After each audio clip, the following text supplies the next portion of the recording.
Hello everyone, how are you doing? This is MD Tech here for another quick tutorial. In today's tutorial, I'm going to show you guys how to italicize text in Google Docs.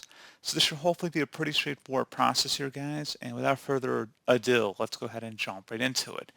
So all you have to do is highlight whatever text you want to italicize, and then you can tap on the I icon up in the toolbar. Where you hover over it, it says italic. Go ahead and just left click on that if you want to italicize the selected text. If you want to undo that function, you can just select the I icon again. If you want to use a keyboard shortcut, you can tap the Control and the I key on your keyboard at the same time to do the same function of italicizing and then un-italicizing certain text. And that's pretty much it. So as always, thank you guys for watching this brief tutorial. I do hope I was able to help you out, and I do look forward to catching you all in the next tutorial. Goodbye.